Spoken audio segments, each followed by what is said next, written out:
Hey everyone, Brandon and Brady back again with the Kabuki Strength Lab team in the lab, all of it. We are the Kabuki.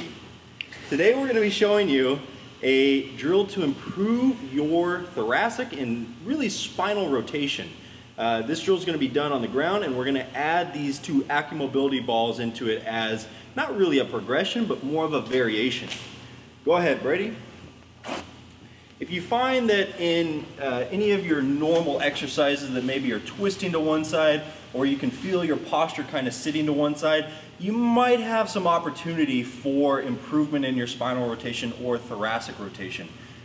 Brady's going to sit in the 90-90 position with his feet and knees stacked on top. Nothing going on there. All of the movement's going to happen in his upper body.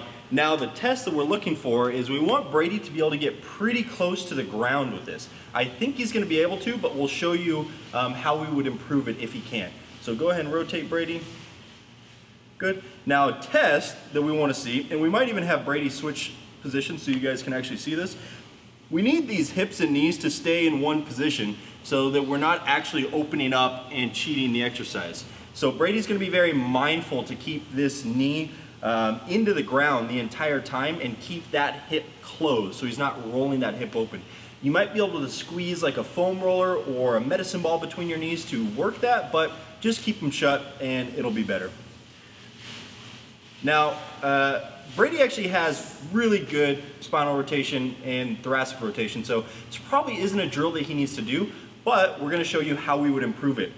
With this bottom hand, Brady's going to be actually planting it into the ground and creating some tension through that entire arm into the shoulder. His top hand's going to come on top of that hand, and he's going to open up as far as he can and feel his back contract or at the end range. So for a lot of you guys who may be lacking spinal rotation, your end range, go ahead, it's going to be maybe somewhere in there. Okay, and it's not even going to look that good. It's going to look probably something like this, and you're going to try and reach further here.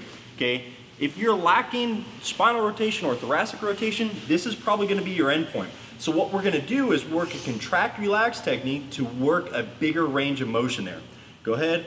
If this was Brady's theoretical end range, he would flex his back as hard as he can, not his low back, but in rotation, and then come back. We would hold it for maybe a 5 to 10 count, and then relax for maybe a 5 to 10 count as well.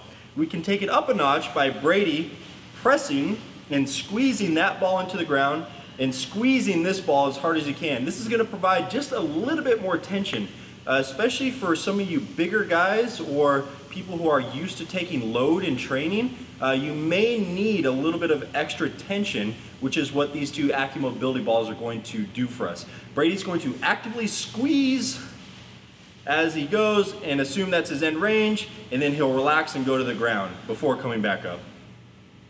Squeeze, end range, boom, hold. We'll come all the way back, and Brady will do 1 or 2 reps there.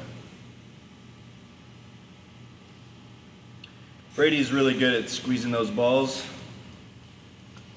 Okay. Had to. Brandon and Brady, signing out.